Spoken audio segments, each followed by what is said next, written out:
Watazamaji wa Ndizi TV, ni Jumamosi nyingine nzuri ambapo kuna kwenda kujiri mechi nzito, mechi ya division ya pili ambapo timu ya Camel Park Rangers jana ilikuwa Jumamosi, tulikuwa hapa. Leo ni Jumapili. Naam, leo ni Jumapili ambapo kuna kwenda kushuhudiwa mechi nzito, mechi ya division ya pili kwenye ligi ya Kenya, na ni mechi kati ya Camel Park Rangers FC ambao wanaenda kumenyana na timu ya Osasa na ni mechi ambayo itakuwa na msisimko na ndio ya kwanza kufungua ligi, na mtazamaji asiende kokote, azidi kutazama Ndizi TV apate mingi ya soka. Ukiangalia katika ile msimamo wa jadwali hadi kufikia sasa, ziliratibiwa kucheza mechi za division ya pili weekend iliyopita, lakini zikahairishwa, zimeanza leo kwa sababu timu ambayo ilifaa kucheza na Camel Park Rangers haikuwa hii Osasa, ilikuwa ni timu tofauti. Kwa zile mechi za kwanza weekend iliyopita zikahairishwa, zimeanza leo. Ukiangalia katika ule msimamo wa jadwali hadi kufikia sasa, kulingana na zile alphabetical order ambao wamepanga, ni kwamba Camel Park Rangers wapo nafasi ya pili, bado nafasi ya 4, sio nafasi ya pili, nafasi ya 4 ndani ya timu 16. Sasa wapo katika nafasi ya 14, ya 14 pale chini.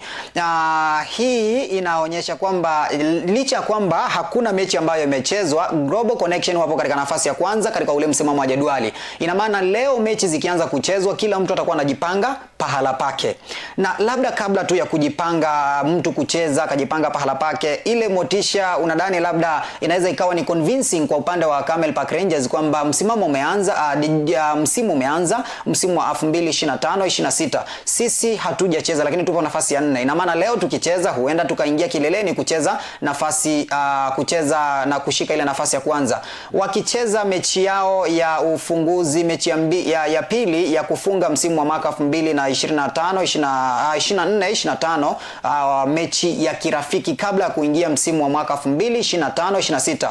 Coach wao Steve Biko wa Camel Park Rangers alisema kwamba sasa hivi nimesajili vijana wazuri tu na ninahakikisha kwamba nitaenda unbeaten na lengo langu ni kuchukua ubingwa wa ligi hii. Je, katika ule msimamo wa jedwali ukiangalia ni kwamba Camel Park Rangers yenyewe ipo nafasi ya 4, haijacheza mechi yoyote. Global Connection ipo nafasi ya kwanza, haijacheza mechi yoyote, na Osasa ambayo inacheza leo na Camel Park Rangers ipo nafasi ya 14 katika msimamo wa jedwali. Je, itakuwa ni motivation kwa upande wa Camel Park Rangers kwamba tutatoka hapa nafasi ya 4 na kusalia kupanda juu kileleni?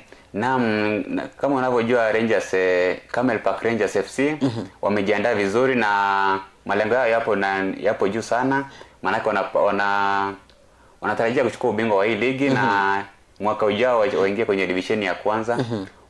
Wazidi kuimarika kila msimu ndipo wakati mmoja waingie kwenye ligi kuu ya SportPesa League. Na ukiangalia ile benchi la ufundi linaongozwa na ile Steve Biko, wengi hawajui kwamba amekuwa timu kubwa, manake amecheza timu ya Gor Mahia FC enzi zake zile kama kipa namba 1. Na siku ya leo anaenda kualika Osasa katika uga wao wa nyumbani wa Nyansiongo. Na itakuwa mechi ngumu, mechi ya ufunguzi, lakini naamini kwamba wamejiandaa vizuri na natarajia kwamba watapata ushindi wa mabao kama 3-0.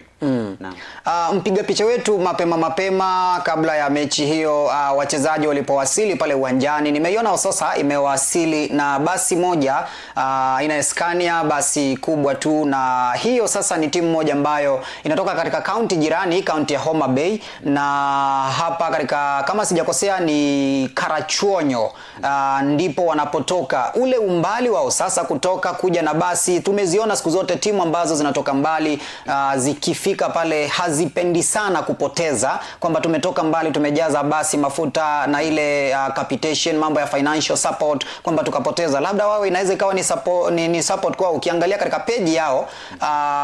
page yao walifanya post 30th of November 2025, wakasema kwamba our competitors, wakapiga listing ya zile timu zote 16 ambazo watakuwa wana face, na wakasema kwamba Camel Park sio timu rahisi hivyo mnavyofikiria, tunaenda kufungua nayo msimu sisi kama Osasa. Je, watakuwa wanatumia ule umbali ama away advantage kwamba sisi tumetoka mbali, ngoja tujipambanie turudi na alama zetu 3? Naam, sasa nadhani wamejipanga vizuri na wanakuja hapa huku Kisii County wakiwa na malengo kwamba wachukue angalau alama. Wanatarajia kuchukua, wanataka wachukue alama 3, lakini wakichukua alama 1 watashukuru, lakini itakuwa mechi ngumu sana. Ukiangalia timu ya Camel Park Rangers FC imesajili wachezaji kadhaa, wengine ni wazoefu sana. Mchezaji kama ule na udao ni Wycliffe Nyangechi ambaye yuko na uzoefu mkubwa, amecheza timu kubwa kama Moroni Youth FC, amekuwa Chemelil Western Stima, amekuwa Shabana kama nahodha ikicheza kwenye NSL National Super League. Sasa hivi amejiunga na Camel Park Rangers msimu wake wa pili, amejiandaa vizuri, lakini hii timu ya Usasa itajituma vizuri, lakini itakuwa ngumu kushinda hiyo mechi lakini subiri tuone vile kutakuwa. Lakini Camel Park Rangers wana uwezo mkubwa wa kupata alama 3. Naam. Na katika upande wa pili dalili zinaonyesha wazi kwamba timu zote mbili sasa zipo tayari, na dakika kama 10 hivi tutakuwa tunaingia uwanjani pale Nyanturago kukupa mchuano moja kwa moja. Mpiga picha wetu upande wa pili ama mzalishaji wa picha kutoka mechi hiyo ya Camel Park Rangers dhidi ya Osasa, ni Osasa sio Ososa, kwa ni Osasa. Jemo the top scorer, shabiki wa Liverpool. Jana Liverpool ilitoa ile draw na Leeds. Nilikuwa natarajia kwamba Liverpool wangepoteza, lakini Leeds unavyojua ni timu ambayo inacheza mfumo ambao ni mzuri wa kushambulia. Angalau Liverpool wakapata sare, wakagawana alama 1-1. Lakini kama nilivyotabiri jana nilisema kwamba Leeds wangechukua alama zote 3 moja kwa moja, lakini Liverpool wajituma wakapata angalau sare.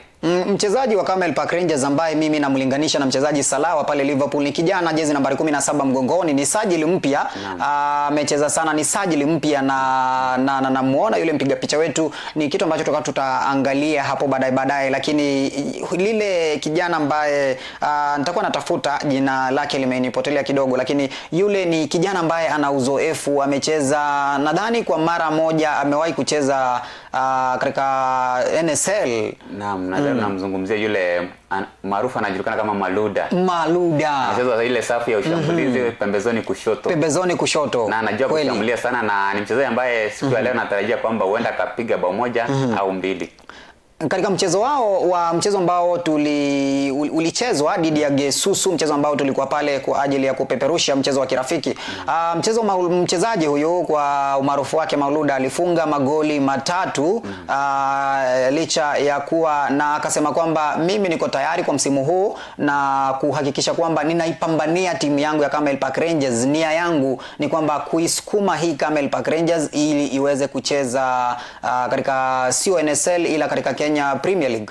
Naam, malengo yapo, na nadhani ni mchezaji ambaye akona uwezo mkubwa na huenda akaisaidia Camel Park Rangers FC kupata alama 3 kwenye mechi ya leo na mechi ambazo zimesalia kwenye huu msimu, na atasaidia timu sana. Ukiangalia uzoefu wake ni mzuri sana, amekuwa Shabana FC akawa GFC, vile vile amecheza Mara Sugar ambayo sasa hivi iko kwenye ligi ya SportPesa, na mchezaji ambaye namtarajia siku ya leo atakuwa na mechi ya kufana. Angalau atasaidia timu apate bao 1, wapate alama 3 kwa siku ya leo. Tumzungumzie mchezaji wa safu ya ushambulizi, namzungumzia mchezaji Joshua Aratemo maarufu sana kama Chabicha. Mchezaji ambao msimu uliopita alikuwa anavalia jezi nambari 20. Sijui kama msimu huu ata maintain ile jezi nambari 20, lakini atatumia nambari 14 ama nambari 20. Huyu mchezaji pia ni mchezaji ana uzoefu sana wa kucheza mpira, amekuwepo katika game kwa muda mrefu. Labda tutarajie kwamba yule coach Steve Biko katika safu yake ya ushambulizi huenda akamwanzisha mchezaji Joshua Chabicha ili kuhakikisha kwamba wanapata magoli ya mapema. Naam, itabidi amemwanzisha kwa sababu yule ni mchezaji ambaye najua ubora wake. Mara nyingi huwa anapenda kuvaa ile jezi namba 16. Amekuwa Shabana akawa GFC. Kuna wakati pia amecheza MCF ya pale Machakos County ambayo inashiriki ligi ya NSL huu msimu. Kwa hivyo natarajia kwamba atamwanzisha kwenye ile safu ya ushambulizi kama mshambulizi wa moja kwa moja, na pembezoni kushoto na atamtarajia kwamba atakuwa pale Maluda. Na huo ushirikiano utakuwa mzuri sana na utawasaidia kupata alama siku ya leo ya Jumapili. Steve Biko anafahamika sana kutumia ule mfumo wa ile formation yake, kutumia mfumo ambao anautumia yule coach wa pale Uingereza yule Enzo Maresca. Anatumia sana ule mfumo wa 4-3-3. Tutarajie nini labda katika msimu huu, mechi yake ya ufunguzi, mechi yake ya kwanza ambayo anategemea sana kuchukua alama 3 ambayo ako nyumbani. Anaweza akatumia ule mfumo wa 4-3-3 ama huenda ule mfumo ukavurugika hii leo? Sidhani kwamba atafanya mabadiliko mengi kwa sababu anataka kutumia ule mfumo wa 4-3-3. Maana ule ndio mfumo wa kisasa ambao unasaidia timu kushambulia. Ule mfumo ambao unatumika sana na ule mkufunzi wa Manchester City Pep Guardiola, ambao unatumia washambulizi watatu, wawili pembeni na mmoja katikati, na kwenye safu ya kati unapata kwamba anacheza na viungo watatu.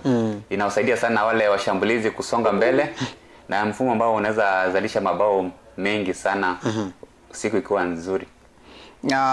Ngoja tusubirie mambo yanakwendaje. Katika upande wa pili, timu zote mbili naona zimeingia uwanjani, wanawasha ile misuli, wananyosha viungo kuhakikisha kwamba hapa uwanjani hapa kosi hapa haribiki jambo, hapa studioni pia hapa haribiki jambo. Kumbuka mzalishaji wa kipindi hiki kutoka studio upande wa pili ni Lucas Ouma, shabiki sana wa Arsenal, lakini upande wa pili yupo Jemonde top scorer katika uwanja ule wa Nyantorago Stadium. Tupo hapa studioni katika makao makuu na mgeni ambaye ni mchambuzi wa masuala ya soka, mchambuzi wa masuala ya spoti, mchambuzi wa masuala ya michezo, na ana ueledi katika kuchambua soka. Na hapo jana kwamba ile ubashiri wako hapo jana ulikuwa kwamba ile Camel Park Rangers, kabla tuende uwanjani kwa sababu naona dakika zetu zimeyoyoma sana, ubashiri wako wa hii leo Camel Park Rangers dhidi ya Osasa? Na bashiri kwamba Camel Park Rangers watapata ushindi ambao ni mnono, mabao 3-0. Naam. Mwelekezi wangu Lucas Ouma, iwapo unatupata na iwapo tunampata Jemonde top scorer, tunaweza tukaenda upande wa pili kabla ya kukuletea michuano moja kwa moja kutoka hapa studio. Ni mtazamaji wa Ndizi TV Africa, usiende mbali.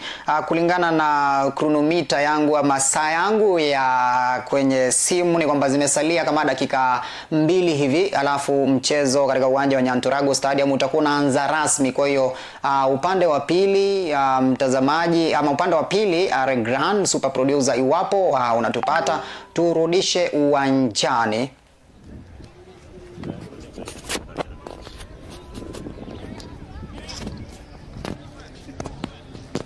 Alex, tuende mahali.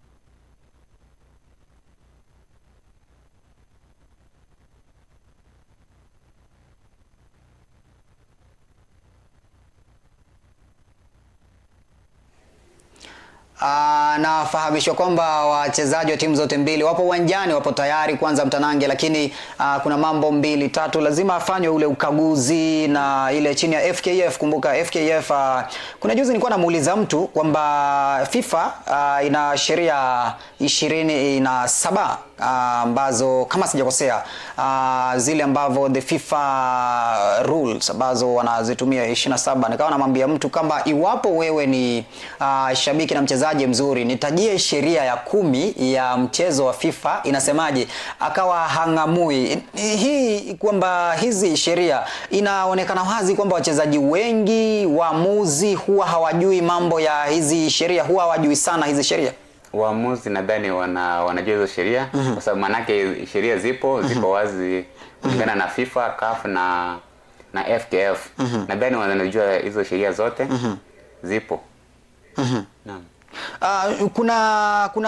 Kuna sababu ambayo ninatumia tamshi kwamba waamuzi tumeona sana yale makosa yakitoka kutoka kwa team coaches. Anasema kwamba mechi yetu the referee was biased, mechi yetu, na tumeona katika mechi nyingi. Ukiangalia katika mchezo wa Kenya Premier League SportPesa tumeona mchuano dhidi ya Mara Sugar ambao ulikamilika wiki 2 zilizopita, akisema kwamba sisi referee aliyotumiwa kurefu mchezo wetu hakufanya vilivyo.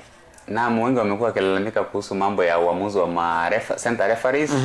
Na kuna mechi ambayo niliona yule mkufunzi wa FC Leopards, yule Fred Ambani akalalamika sana mambo ya yule muamuzi wa pili, akisema kwamba hakuwa anaangalia offside vizuri. Na nadhani ni jukumu la Federation ambayo inaongozwa na Hussein Mohamed na McDonald Mariga kuhakikisha kwamba wanashughulikia jambo la uamuzi.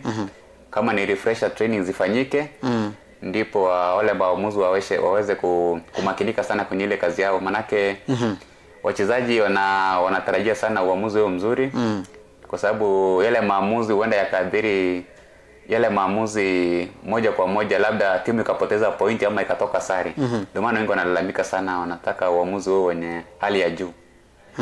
Naam. Mimi kibinafsi naweza nikasema kuwa hizi sheria wanazijua kweli. Hawa marefari wanazijua, waamuzi wote wanazijua, wachezaji wanazijua. Kuna ule uzembe ambao unaingia ndani, na unapata kwamba kweli mchezaji alifaa kupata kadi, alifaa kutumwa nje kutumia kadi nyekundu ama kadi ya manjano, lakini referee hajafanya hivyo, labda kwa ule ubinadamu kwamba ngoja nimpe ile second chance, kwamba second trial aweze kutry kwa mara ya pili. Je, hile kwamba referee kutumia kwamba hii mara ya kwanza na kuita kukuonya kiubinadamu ni moja ya zile profession kwamba anatumia mdomo pasi na kutumia zile kadi? Naam, kuna makosa mengine ambayo kwamba referee huenda akaenda nje ya sheria kidogo, akakuwa lenient kidogo, lakini kile kitu ambacho kitasaidia sana ni kuwepo kwa ile VAR. VAR ambayo lazima uko na nafasi ya kwenda kuangalia kile kisegere nyuma kidogo, ukapata kwamba makosa yalifanyika ama hayakufanyika. Ndio maana inatumika kwenye Premier League na ligi za La Liga pale. Kama makosa yamefanyika, unarekebisha, lakini kwenye ile ligi ya Kenya bado VAR haijaanza kutumika. Naam.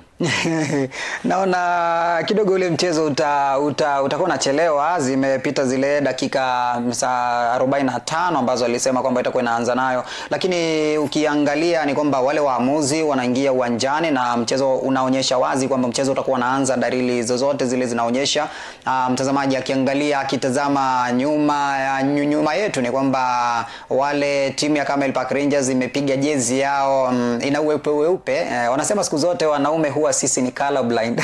Naam. huwa ni color blind sana. Naam, kuna rangi zingine ambazo zinafanana kwa karibu sana, kama blue, violet, hizo indigo nini, grey, zinakaribia kufanana. Ndio maana wanasema ni color blind. Naam. Timu wa mashabiki wengi sana huwa na ile ari ya kusema kwamba wengi ambao hawajui mpira, akasema kwamba anapokuja uwanjani akaona kwamba kuna timu fulani imevalia jezi ya blue, kuna timu imevalia jezi nyekundu, ile catchiness, mtu akaona ile ambayo imevalia jezi nyekundu mimi ndio naishabikia. Hajui timu, lakini akasema ile timu ambayo imevalia jezi nyekundu mimi ndio naishabikia. Hivi kwamba ile jazzy appearance inaweza ikawa ni moja of attraction kwamba wale mashabiki waingia katika timu fulani. Naam, huwa ina attract sana mashabiki, manake kuna zile rangi ambazo zinavutia sana. Sana ukipata jezi kama ni ya blue, watu wanaifurahia sana. Maana nasikia wengine wanasema mimi ni wa Chelsea kwa sababu naipenda ile blue, samawati. Na pia mwingine akiona nyekundu anasema mimi ni wa Manchester United. Ni kweli kwamba zile rangi pia zinavutia mashabiki. na zinafanya mashabiki wapende timu fulani. Naam. Mchezo wa kati ya timu ambazo zinatoka katika kaunti za Kisumu na kaunti za Migori, kaunti ya Homa Bay, kaunti ya Siaya, huwa ni pambano gumu sana iwapo zile timu zinapatana na timu ambayo inatoka katika kaunti ya Kisii na kaunti ya Nyamira. Hii itakuwa inapigwa ni kama ni Nyanza Derby, ambayo pia Nyanza South Derby, ambayo pia hii leo kutakuwa kunapigwa moja dhidi ya Mofa itakuwa inapiga dhidi ya Migori Youth, ambayo ni derby. Nikizungumzia mechi ya Camel Park Rangers na vijana wa Osasa, itakuwa ni derby pia. Labda ile mashabiki, kwa sababu kuna mashabiki wale wa Camel Park Rangers wako nyumbani wao, kwamba sisi tuko nyumbani licha kwamba Osasa imepiga ile basi. Kumbuka kuna ile basi ambayo inabeba 62 seater, inabeba 50 something seaters, na wale wachezaji wapo wanatoshia pale. Timu zote mbili hawezi wakafili ile basi, kumaanisha wao pia wamejipanga, wana mashabiki kutosha. Labda ile home advantage ya mashabiki wa pale nyumbani inaweza ikawa motivational kwa vijana wa Camel Park Rangers kuchukua ushindi hii leo. Naam, mashabiki wengi huwa wanasaidia timu wakiwa pale, wanapea timu motisha. Na kwa kawaida wanasema kwamba mchezo kwao utuzwa. Na siku ya leo ile push ya mashabiki itawasaidia sana wale wachezaji wa timu ya Camel Park Rangers kujituma zaidi, na hii ni derby ya aina yake. Na tunajua kwamba derby kuna ladha yake, si mechi ya kawaida. Na leo hii ni mojawapo ya derby ambayo naweza sema kwamba ni South Nyanza Derby. Na siku ya leo pia ni ya aina yake. Siku ya Jumapili kunaenda kupigwa derby kadhaa. Kama kuna ile ambayo tumekuwa ikisubiriwa sana tangu wiki iliyopita, ile ya FC Leopards na Gor Mahia inaenda kupigwa siku ya leo. Vile vile kuna Gor Mahia Queens versus AFC Leopards, ile timu ya kina dada pia inapigwa siku ya leo. Kwa hivyo nasema kwamba leo ni siku ya derby, na ni siku ambayo kutakuwa na mechi za kufana sana. Na nikirejea kwa hii ya Camel Park Rangers, ni mechi nzuri, ndio kwanza msimu unaanza, na nadhani wachezaji wote wamejiweka kwenye hali ambayo ni sawa. Mkufunzi Steve Biko ameandaa kikosi vizuri, na natarajia kwamba siku ya leo itakuwa mechi ya kufurahisha kwa mashabiki na timu zote mbili, na Camel Park Rangers hatimaye watapata ushindi mnono. Steve Biko ni kocha ambaye mimi kulingana naye ana tajriba sana. Kulingana na mimi ni kocha ambaye ana tajriba sana, kwa sababu mara ya mwisho nimeinteract naye ni katika game kama 6 zake, game 8 ambazo amecheza kabla ya kucheza zile friendly match kwa ajili ya kujipanga katika msimu huu. Na zile machi zote 8 ni kocha ambaye alipata ushindi wa mechi 6, akapoteza moja ambayo ilipigwa pale Siaya kama sijakosea, na katoka moja sare. Kwa hiyo ule msimu nadhani kwamba kuenda mapumziko kwa ajili ya kujipanga kabla ya msimu wa mwaka 2025 mwaka 2026 unaweza ukaathiri kwamba ile motivation ambayo alikuwa nayo, ile pesa ambayo alikuwa ameanza nayo, kwamba hii pesa ambayo nimemaliza nayo msimu, sisi kama Camel Park Rangers tunataka kuanza nayo msimu, labda kwenda mapumziko kwa muda mrefu, ikizingatiwa kwamba mchezo wenyewe wa Division 2 ulipaswa kuanza mnamo takribani Oktoba. Kifo cha Raila Odinga kikaingilia, kikaathiri michezo mingi tu, na iwapo ile Kenya Premier League haijaanza, basi zile michuano ambazo zinachezwa huku chini, NSL Division 1 na Division 2, huwa zinasukumwa nyuma, kupea FKF wakati mzuri wa kuweza kujipangia ama kuipangia michezo hii. Labda kile kipindi kirefu ambacho hii Camel Park Rangers ama Steve Biko yeye kama coach amekitumia, je, amekitumia kujenga kikosi, ama yeye amekitumia kwa ule kwamba alikuwa na morali ya kuanza mchezo early as possible lakini hajaanza? Je, huenda ile time span ikamuathiri kikosi chake na matamanio yake? Sidhani kuna ile dhana ambayo iko kwamba na labda hiyo dhana ilikuwepo, na labda ipo kwamba mchezaji akikaa sana labda mechi yake huadhirika kidogo, lakini nasema kwamba bado viwango viko juu, na kama mchezaji uko kwenye kiwango ambacho ni kizuri, hata kichukua muda mrefu bado utakuwa kwenye hali sawa. Na nadhani wamekuwa na wakati mzuri wa kujiandaa, na wako tayari kumenyana kwenye mechi dhidi ya Osasa, na wamejipanga vizuri. Nadhani msimu uliopita alicheza mechi kama 8 hivi, akashinda 6, akatoka sare moja akapoteza. Nadhani anaanza kuanza na hiyo momentum mzuri kwamba nilikuwa kwenye form nzuri msimu uliopita na leo hii niko na fursa ya kuanza msimu vizuri, na advantage ni kwamba anaanza mechi ya kwanza nyumbani. Kwa hivyo tarajia kwamba hii timu itakuwa na motisha, ingawaje imechukua muda mrefu ligi kuanza, lakini bado ni wakati mzuri, bado wakati huko na wamejiandaa vizuri kwa ajili ya msimu ulioko mbele yao. Msimu uliopita, msimu wa mwaka 2024 mwaka 2025, Camel Park Rangers, mimi binafsi yule kipa ambaye wako naye sasa hivi ni sajili mpya, na wadadisi wa soka siku zote wanasema kwamba mlinda lango huwa ameimarika sana iwapo ule ulinzi anapewa na madefenders uko salama. Mlinda lango yeye kama mlinda lango huwa hana uzito sana iwapo ile defense yake huwa imejipanga sawa, kwa sababu ile defense ndio inazuia mipira zaidi kuweza kumfikia yeye. Kazi yake ni kuweza kuhakikisha kwamba ile mpira ambayo imepita defense basi anaweza kupambana nayo na kuizuia. Yule mlinzi ambaye yuko langoni hii leo atakuwa anaanza 11 bora, bila shaka ni sajili mpya upande wa Camel Park Rangers. Je, ukiangalia ile defense, yupo Wycliffe Nyangechi, mchezaji ambaye amekuwa pale Camel Park Rangers sasa kwa muda. Yeye ana uzoefu kwamba amezoeana sana na baadhi ya wachezaji pale. Labda yule mlinzi anaweza kupata wakati mgumu kwa ile coordination, ukiangalia kwamba ile defense ina wachezaji sajili mpya kama 2 pamoja na yeye ambaye ni kipa pia ni sajili mpya, licha kwamba mchezo waliocheza wa kirafiki dhidi ya Gesusu Raiders, yule mlinzi ambaye ni sajili mpya hakuweza kupata magoli mengi sana. Walimpiga mtu magoli 7-0. Ina maana hakuweza kupimwa sana kwamba je ni kipa study. Leo hii anaweza kutumia ule mchezo kama kwa njia moja ya kujipanga yeye kwamba aonyeshe weledi wake, mimi ni kipa ambaye nimetosha kuwa hapa Camel Park Rangers. Na naamini kwamba ni kweli kwamba mchezaji kama mlinda lango ni nguzo muhimu kwenye timu. Na ukiangalia kwenye timu ile foundation ya timu yote, kuna washambulizi, kuna viungo, kuna mabeki, vile vile kuna mlinda lango. Na ukitaka kushinda mechi, watu ambao watakusaidia kushinda mechi ni wale washambulizi. Lakini ukitaka kushinda mataji lazima uwe na mabeki wazuri na kipa mzuri.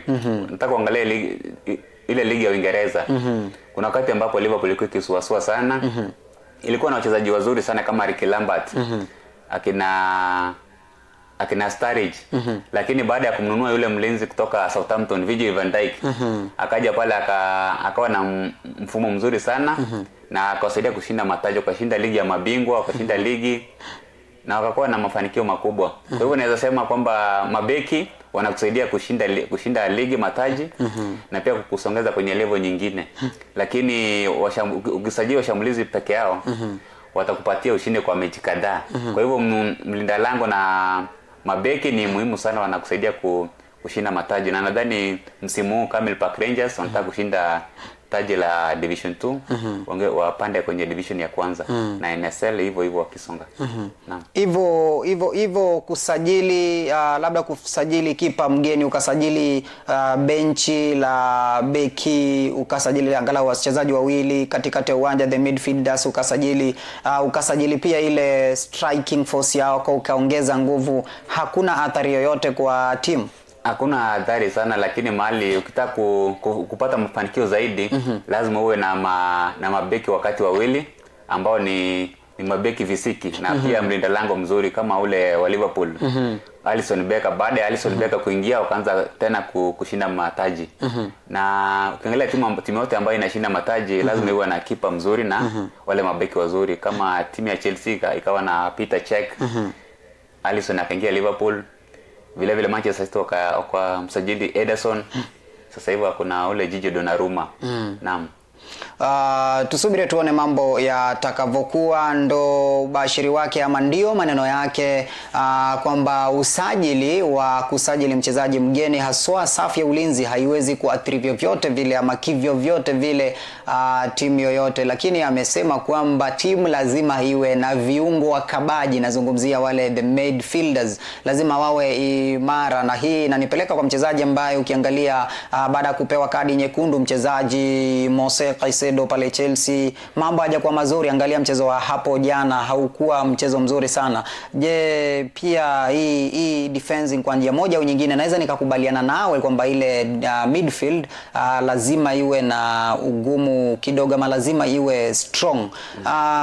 Uwanjani upande wa pili bila shaka ni kwamba mchezo utakuwa unaanza muda wowote ule. Tutakuwa tuna kujuza mtazamaji wa Ndizi TV Africa, tunakupeperushia matangazo moja kwa moja kutoka studio zetu za Ndizi TV Africa, lakini pia ndani kutakuwa na uchambuzi kukupasha mambo yanakwendaje, nani anacheza wapi, makosa yametokea wapi na kipi ambacho cha kurekebisha yale makosa. Wanasema kwamba siku zote kwamba mwana muhunzi asipozaa usingizia jua, na tumeona sana timu zinapotoka mbali kuja kucheza ugenini baada ya kuandikisha matokeo mabovu, wao huwa wanasema kwamba ule uwanja hatujauzoea.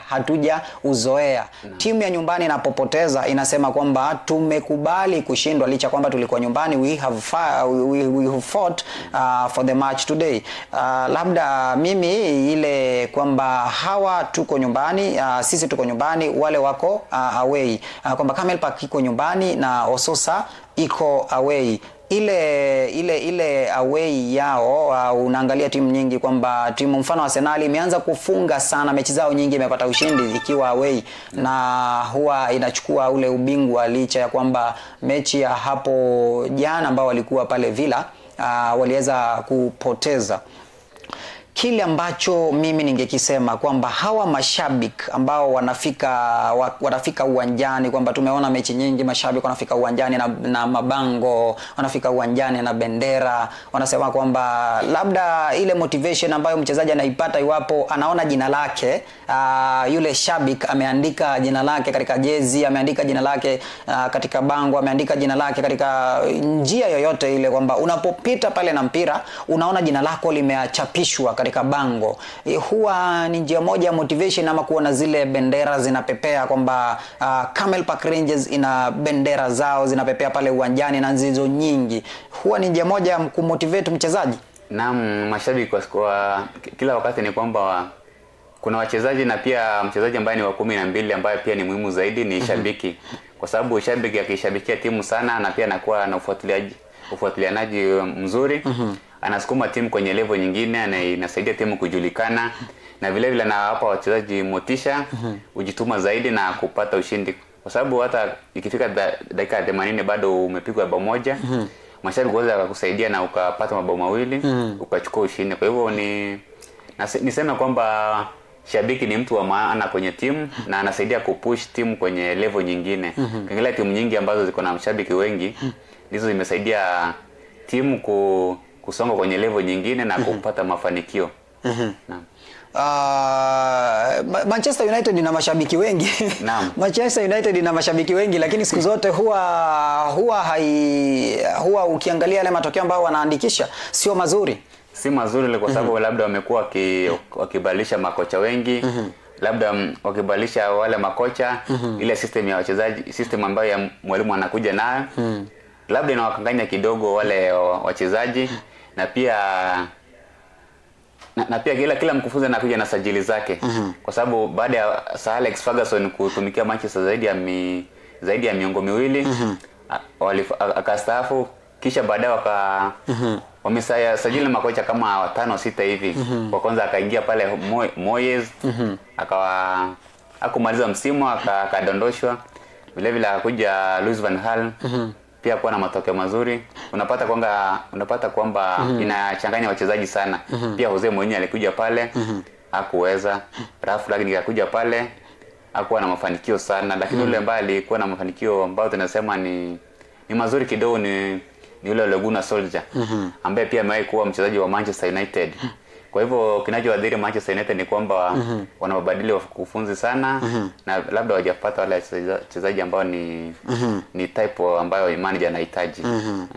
Bila shaka watu wanaelekea uwanjani, mpira utakuwa unaanza, lakini katika ile zone C ni kwamba takribani zile timu 16, kuna Kasuna FC, kuna Nyabinda FC, kuna Kisiani Rangers FC, kuna ile Kisumu Hot Stars FC, kuna Manyata FC, kuna CHCFC, kuna Osusa hii hapa, alafu kuna Camel Park Rangers, kuna Mayaka, kuna Misesi, kuna timu 16 hivi ambazo ziko pale, na ukiangalia kwamba ni kama timu 4 nimeona timu ya Murunga ambayo inatoka pale Nyamira, kuna timu ya Nyansiongo pia Township, hii ni timu ambayo inapatikana hapa Kisii kama sijakosea.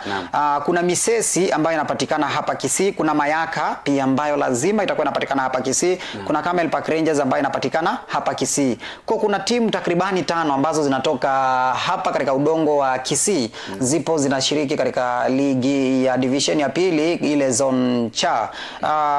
Kutakuwa na competition kubwa sana katika hii league. Naam, kutakuwa na competition sana, lakini zile timu ambazo zitakuwa na mafanikio mazuri sana, nadhani itakuwa Mayaka, na pia nadhani Global Connection pia wako. Global Connection pia wako kwenye hii ligi, na ni timu ambayo natarajia kwamba watakuwa na msimu wa kufana. Kwa hivyo kutakuwa na mihemko fulani kwa sababu timu ni nyingi kutoka eneo la Kisii na Nyamira. Lakini tuwape muda, lakini ile timu ambayo nadhani zile timu 3 ambazo zitakuwa na msimu ambao ni wafanaka ni hii Camel Park Rangers FC ambayo inacheza siku ya leo, na Mayaka na Global Connection. Naam. Tutakuwa tunaelekea katika uwanja wa Nyantorago Stadium moja kwa moja kwa kupeperushia mtanange ama mchezo moja kwa moja. Kwa upande wa pili, yule producer wetu, producer Lucas Zouma, kwa ushirikiano na wazalishaji wa upande wa pili ambao wako katika uwanja ule wa Nyantorago Stadium, namzungumzia Jemop the top scorer pamoja na mpiga picha Alex uko pale, Olfa Nelfa kama sijakosea, yuko katika uwanja huo kuhakikisha kwamba mambo yanakwenda sawa. Tuende upande wa pili tuweze kutazama mchezo moja kwa moja.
Kodi ulitumiwa na Frank kitambo sana. Sasa sijui, lakini ananiambia amekutumia.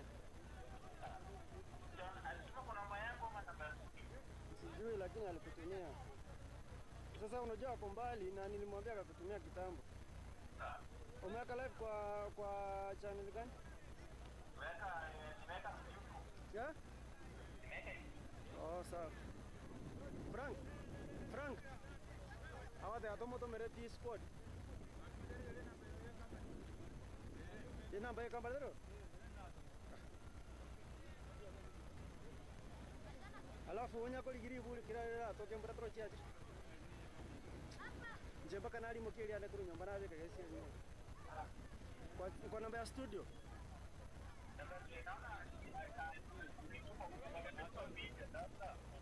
Sasa ndio si ilikuwa ni picha. Umetuma moja peke yake. Mbili zimekuja, wewe angalia. Ya mwisho ni hapo ni. Aye. Hivi tuachane kigembra ya tu.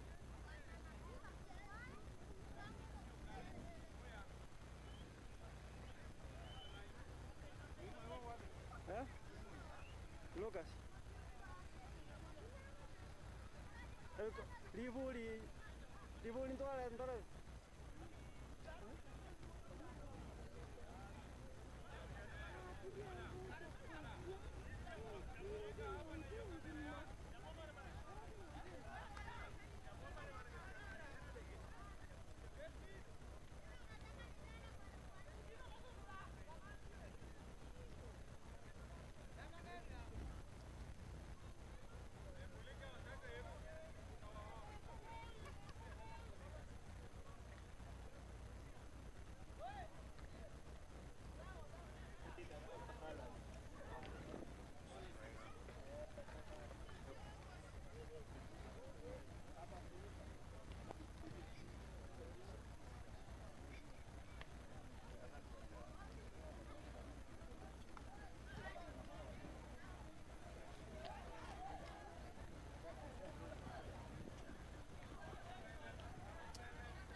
Upande wa pili katika timu ile ya pili nitakwenda kufahamisha kuwa nafasi ya 11 bora imesimamaje, lakini nafasi ya kwanza yule mchezaji wa klabu ama wachezaji wa Camel Park Rangers, namuona yupo mchezaji Mobamba Kevin, yupo Omae Gevan, yupo Akamba James huyo na kwa jina la Akamba James, yupo Nyabuto Agustino, yupo Nyangechi Wycliffe, yupo Ndege Wycliffe pia, Mangira James yuko pale, Ochieng Abel yuko pale, Ratemo Joshua yuko pale, Nyakundi Joshua pamoja na Obanga Kennedy ndio 11 bora. Lakini pia wachezaji ambao wanachoma mahindi, yupo mchezaji Wesley, yupo mchezaji Fred Nyakundi, Oranga Boaz, Mayaka Diof, yupo Omwega, yupo Orange Diof, yuko mchezaji Dominic na mchezaji Shadrack Ondieki, Onsango Brian na mkufunzi ama yule mkufunzi wa klabu ya Camel Park Rangers yupo Steve Biko ndio mkufunzi wa klabu hiyo ya Camel Park Rangers. Mwamuzi wa siku nitakuwa na kufahamisha waito nani, namuona pale uwanjani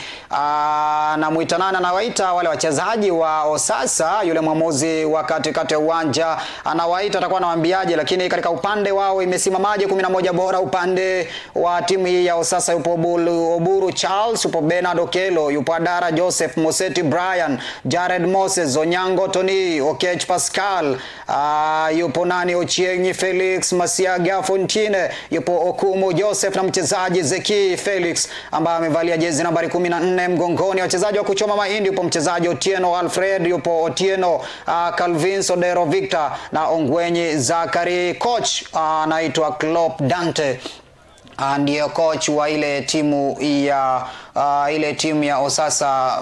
Ukiangalia hii timu, wachezaji wote, labda kule kukawia kwa timu zote kuanza mpira, mambo yanakwendaje? Naam, mechi imechelewa dakika chache tu, lakini nadhani wachezaji wote wako kwenye hali ambayo ni sawa. Na unavyoangalia ni kwamba wachezaji wote wameshaingia uwanjani, uga wa Nyanturago Stadium, uga unaopatikana katika eneo bunge la Nyaribari Chache, kaunti ni ya Kisii, na majira ni ya saa 8 ambapo tunatarajia mechi kuanza. Namuona pale, nadhani unamuona pale Wycliffe Nyangecha ambaye ni nahodha, amevalia namba 15 jezi mgongoni, mchezaji ambaye ni mzoefu sana.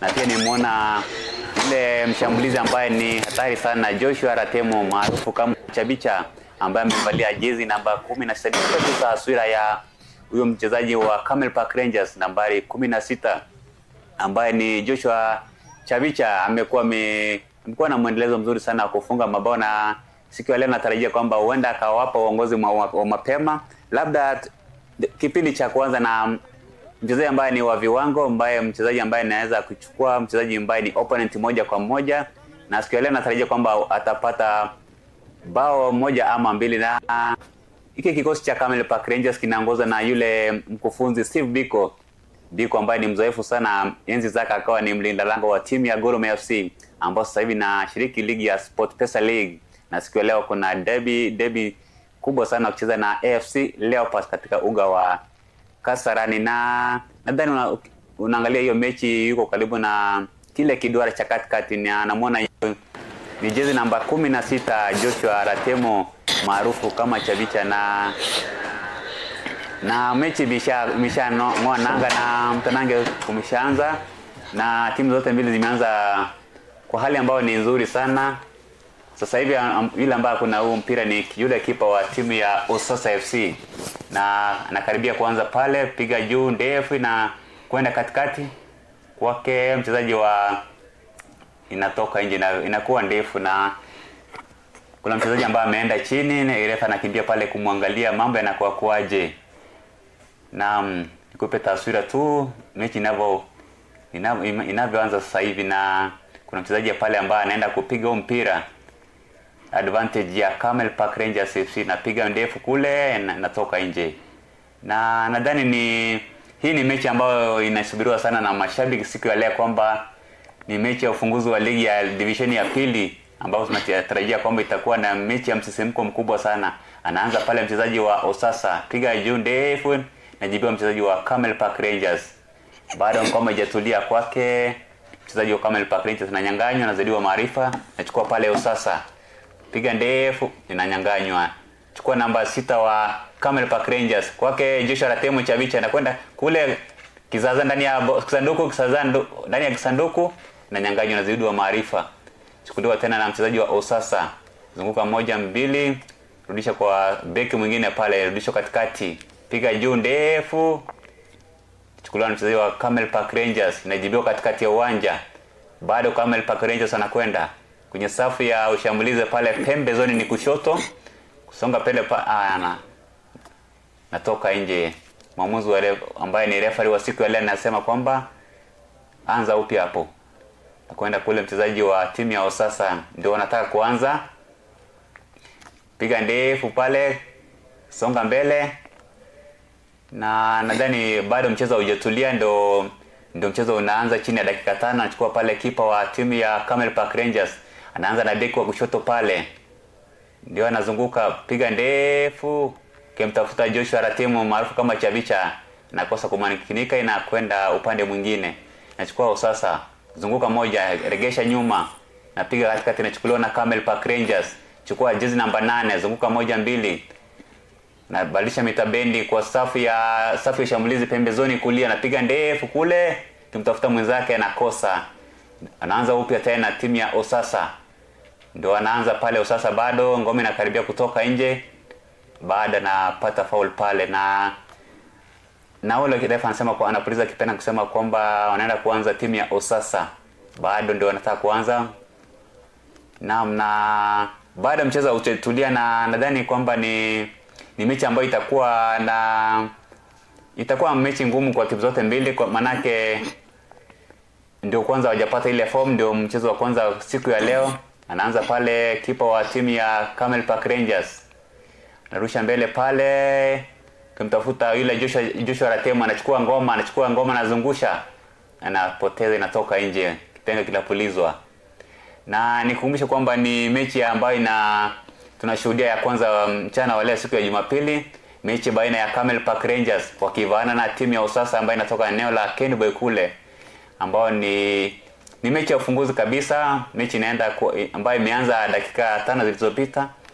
Naanza pale mchezaji wa Camel Park Rangers, pembezoni kushoto, songa mbele, piga ndefu kule, nakosa kumakinika bado nadhani bado wanaendelea na mpira, bado hujatulia, ngome inatoka nje. Mashabiki naona wamejaa pale kwenye ile jukwaa ambalo liko pembezoni huko kushoto kabisa, na bado mpira huko nje. Kwanza ni mapema, bado hatujaona mechi kishika kasi kama kawaida, na nadhani wachezaji wote wanajaribu kujipanga wakiangalia kwamba huu mchezo utakuwa unachezwa kwenye hali ambayo ni nzuri. Anakwenda kule mchezaji wa Camel Park Rangers, anachukua kwa urahisi kipa wa Osasa. Baada yuko na mpira hajapeana, nataka anaanza na beki wake wa kulia, piga ndefu katikati, natoka nje. Inakuwa ni zamu ya kurusha. Naenda kurusha mchezaji wa Camel Park Rangers, anarusha ya upande wa nyuma pale, anaanza beki ambaye ni jezi namba 5, anapiga ndefu juu, inaingia kisanduku, lakini anatoka nje. Inaenda kuwa ni goal kick ya kweli pale. Na nikukumbushe kwamba ni mechi ambayo inashuhudiwa mchana wa leo siku ya Jumapili baina ya Camel Park Rangers ambao ndio wanafungua msimu wakiwa nyumbani katika uga wa Nyanturago wakivaana na timu ya Osasa. Naanza pale Osasa, anajibiwa kwa kichwa pale na timu ya mchezaji wa Camel Park Rangers, anachukua mwana Osasa, bado inatoka nje. Na mwenzangu, wale unaonaje mechi hadi kufikia sasa? Mechi iko sawa katika mchezo wa kwanza, ikizingatiwa kwamba na kuna manyunyu pale, kuna manyunyu kidogo. Naam, kuna manyunyu. Uwanja wa Nyanturago Stadium siku zote ni uwanja ambao huwa unashamiri kwamba ni sehemu ina baraka, kwamba pale mvua hapaachi kunyesha. Lakini anaingia mchezaji nani pembezoni kushoto, anaangalia acheze wapi, na kata safu ya ulinzi, anaingia nani, sio Nyangechi, mchezaji 15 mgongoni, Joshua Ratemo, bila shaka mvalia jezi nambari 16 Joshua Ratemo hii leo. Mvalia jezi nambari 16. Haya, wanatoa ile gozi katikati, mpira mrefu, kipa kijana huyo Mbamba Kevin, Camel Park Rangers, ananyaka ile gozi, anasema ni yangu. Anaanza katikati, tuliza ile gozi, mpira mrefu tena unatoka nje.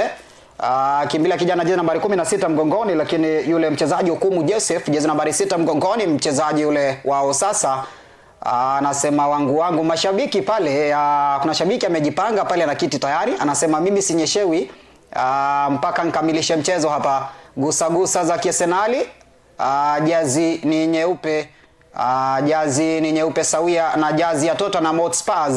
Lakini hawa sio Tottenham Hotspur, hawa ni Camel Park Rangers. Captain yule Nyangechi Wycliffe jezi nambari 15 mgongoni, amevalia jezi nambari 15 mgongoni kama sijakosea. Anakuwa anapiga ile gozi, anaachia namna gani, mpira mrefu unatoka nje, inakuwa ni goal kick ile. Hakuna aliyofanikisha kuonja lango la mwenzake. Sauti ni kijana Majaliwa Ali, sauti wa papa hapa nyumbani, mtangazaji wa papa hapa Ndizi TV Afrika. Naam, na ngome inaendelea pale katikati ya uwanja, unachukua pale mwana Camel Park Rangers, nakwenda pale mchezaji wa Camel Park Rangers, lakini na toka nje. Ngome inaendelea bado, Na hii timu mchezo bado unaendelea. Ukumbuke kwamba timu ya Camel Park Rangers imevaa kaptura nyeusi, bugda hizo socks zao ni nyeupe na mashati tao meupe, na hao wengine ambao ni Osasa FC wamevaa kijani maarufu kama green. Anaanza pembezoni pale kwenye safu ya ushambulizi namba 16 Joshua Chavicha na kwenda kule na kosa kumakinika, anachukua mwana Camel Park Rangers kwenda kule, nafasi natoka nje. Unaenda kuanza upya tena mwana Osasa, lakini nadhani umepeana mwamuzi anasemaje kule, naenda kuwa kona kama namna gani? Naona jezi namba 30 ambaye ni mlinda lango wa timu ya Osasa anajaribu kujipanga pale. Inakuwa ni kona kick pale. Naenda kuchezwa pale na timu ya Camel Park Rangers ambao siku ya leo inatafuta ushindi wake wa kwanza, wakianza hii mechi kwenye uga wa nyumbani wa Nyanturago, na itakuwa ni mechi ambayo itakuwa inafana sana. Anaanza fupi pale kwa mchezaji mwingine pale wa Camel Park Rangers na kwenda kule, nafasi na kosa kumakinika, anachukua tena mchezaji wa Camel Park Rangers, naingisha pale Matulinga na nakaa namna gani, na changanya pale, anachukuliwa na mwana Osasa.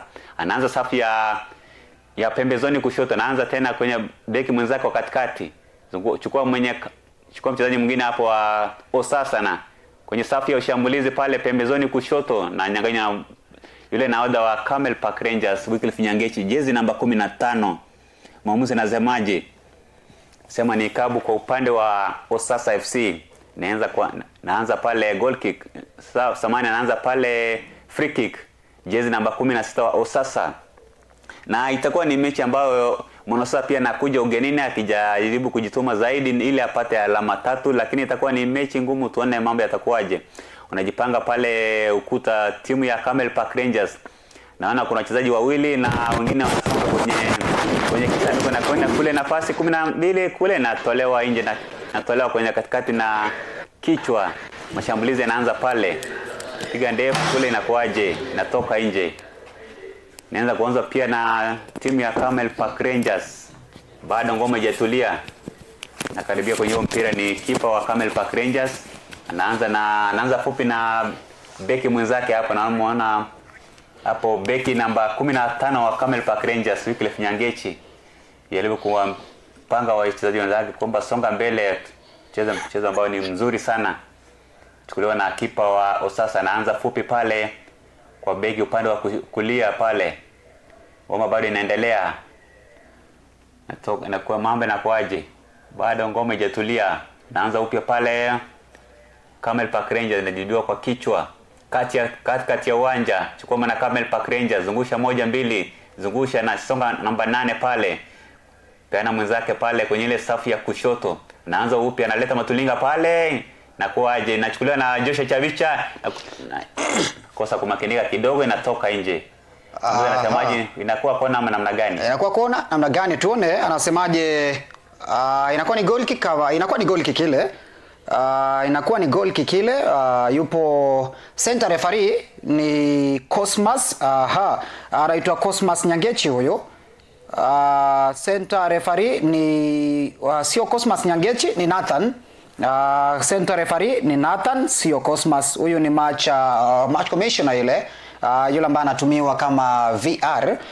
Lakini msaidizi wa muamuzi wa kwanza yupo David Nyamoko pamoja na Ayota Isaac. Wanaingia, mtu anachezewa madhambi namna gani? Muamuzi anasema twende. Itakuwa inapigwa foul kwa faida vijana wa Camel Park Rangers. Atakuwa anaipiga nani? Nyangechi. Sio Nyangechi, anaachia keto namna gani, anatoka nje. Haijatoka. Jezi nambari 6 mgongoni, mchezaji nani huyo? Anaangalia cheze wapi, natolewa tena. Regesha ile ngoma. Namna gani? Kosa mtu. Na makinika mchezaji huyo, haijatolewa. Regesha ile ngoma, ususa wanakataa Bernard Okelo kwa Kenani Onyango Tonex. Mpira mre namna gani? Wanalaumiana Nyangechi, lakini alikuwa amezalisha nini? Alikuwa offside. Namuona mchezaji Nyangechi anasema na magani, mafanya nini nyinyi? Mafanya madambi tupo nyumbani, mchezo wa kwanza huu.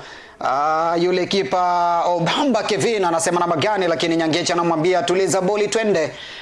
Bado hapaja haribika jambo. Kwa mara kwanza wanabisha vijana wa Osasa ambao wapo ugenini dhidi ya vijana Camel Park Rangers wapo nyumbani.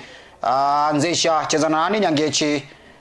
Nyangechi anaangalia cheze wapi, anapiga mpira mrefu parakosa mtu ingio namna gani, ana makinika beki fantastic kwa kijana nambari 7, regesha ile ngoma cheza nani? Oburu Charles anapiga fiongo namna gani, tena regesha ile ngoma inatoka nje.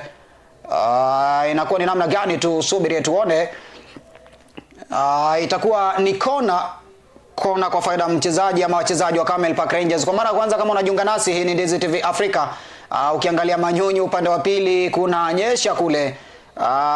Kuna nyesha mvua wanasema, lakini kunyesha mvua siku zote, mvua ni baraka za Allah, ni baraka za Mwenyezi Mungu. Inyeshe mvua hapa kitapigika, ngoma itachezwa, ngoma itachakachwa, mashabiki shakiki wameshika pale uwanjani, napigwa kitu ndefu, kichwa kinalia tena inalengetwa, achia fataki namna gani na kwenda nje, inakuwa ni goal kick kwa faida ya mwana Ososa. Hadi kufikia sasa ukiangalia zile passes ambazo wanajaribu kugenerate wachezaji wa timu zote mbili, angalia Camel Park Rangers wamepata nafasi kama tatu, lakini hakuna ile ambayo ni shot on target. Ososa wameingia nafasi ya kwanza ambayo mchezaji alibaki peke yake na kipa mlinzi mmoja akapiga kaenda nje. Labda hizi nafasi ambazo wanaanza kuzitafuta na kutozitumia vilivyo huenda zikawakosti. Manake timu ya Camel Park Rangers imeingia kwenye kile kisanduku mara 3. Yule mchezaji ambaye ni Joshua Ratema akakosa kumakinika kidogo tu. Na pia timu ya Osasa imepata nafasi moja kujaribu kupiga lile shambulizi la kushtukiza, lakini naweza sema kwamba mechi bado haijatulia, bado mapema, ndio wanajitafuta kidogo, na kabla ya kipindi cha kwanza huenda tukashuhudia bao moja ama 2 kwa faida ya Camel Park Rangers. Lakini bado timu zote ziko na nafasi ya kupachika mabao. Naam. 13 dakika ndizo dakika za mchezo zimekatika 13. Baada ya mchezo kuanza hakuna aliyofanikisha kuonja lango la mwenzake. Anzisha vijana Camel Park Rangers. Pembezoni kushoto Omae Givon anamtafuta nani? Mchezaji nambari 16 mgongoni ya Kevin Nyakundi 17. Analeta kitu kinalengetwa tena, kitu kinaida. Kwa mara kwanza wanabisha Camel Park Rangers. Joshua Ratemo huyo mchezaji nambari 16 mgongoni anabisha, lakini kipa Oburu Charles anzisha katikati, tuliza kichwa kinaita tena. Camel Park Rangers wanaingia Ochieng Abel. Haya, namna gani mpira itakuwa ni mpira kurusha kona namna gani? Tuangalie. Mpira kurusha unakuwa unarushwa tena. Anzisha cheza na mchezaji nani? Moseti Brian. Hawa ni Ososa. Okech Pascal kichwa kinaitikia tena, mchezaji 12 mgongoni. Okech Pascal huyo anapiga chenge na kwenda fiongo kwenda kwake mchezaji huyo ni Ndege Wycliffe ambaye jezi nambari 4. Namna gani? Joshua Ratemo anakosa nafasi ile, kosa nafasi ya wazi ile. Anaanzisha mchezaji huyo Oburu Charles. Pembezoni kushoto cheza nani? Andara Joseph. Andara jaribu kuchenga pili na kwenda fiongo, regesha tena vijana Camel Park Rangers. Anaangalia pige wapi, regeta kitu kinakoswa tena, mchezaji Andara Joseph anamakinika, regesha ile ngoma. Camel Park Rangers anaingia nani? Ndege Wycliffe kumtafuta nani? Mchezaji 6 mgongoni huyo Omae Givon. Mpira unatoka nje. Omae Givon namna gani itakuwa inapigwa foul? Inakuwa inapigwa foul namna gani tuone. Omae Givon na ile gozi. Omae huyo sajili mpya. Inakuwa inapigwa foul ikipata mchezaji mzuri akatumia goli lake la atakuwa anaipiga Wycliffe Nyangechi. Mchezaji amefahamika sana kuzipiga hizi foul. Naam, anapiga vizuri sana na hii ni nafasi na nadhani huenda akafunga bao kupitia hiyo nafasi, na mchezaji ambaye amefunga mabao mengi kutokana na hizo free kicks katika ile eneo karibu na takriban hatua chache na kwenda kule. Namna gani? Kitu kinacheka na nyavu, bao la kwanza. Naam, anapata nafasi Ratemo. Naam, kama nilivyokujuza ni kwamba Joshua Ratemo siku ya leo atapata nafasi, na hakika ameshapata nafasi. Namba 16 amefunga bao kwa faida ya mwana Camel Park Rangers. Na nimekufahamisha muda mfupi kwamba ni Camel Park Rangers atapata bao kabla ya kipindi cha kwanza tukienda mapumziko, na amefunga bao safi sana pale. Ukiangalia tukiwa tunazungumzia zile angalia kisengere nyuma ile lip play namna gani tuone, lakini ukiangalia yule mchezaji kisengere nyuma ikachezwa ikachezwa ile Fadia kanawa mtu namna gani. Kuna mtu alichezewa madhambi, lakini ule mpira ukaletwa katikati, akaachia Joshua Ratemo akacheza kwa mchezaji ule jezi nambari 6 mgongoni, Omae Givon, ndio ikapatikana ile fall. Na zile fall kuzicheza sana huyu mchezaji kwa jina yule mchezaji kwa jina la Ratemo, huyu sio Ratemo, mchezaji Nyangechi, huwa anazitumia sana katika mchezo wao wa tatu hivi katika kabla ya kukamilika ile ligi ya mwaka 2024-25 alipiga goli kupitia hii fall. Naam, na ni maana ambaye ni special naweza sema, kwa maana yake akipata nafasi kwenye ile eneo huwa anafunga mabao kwa urahisi sana.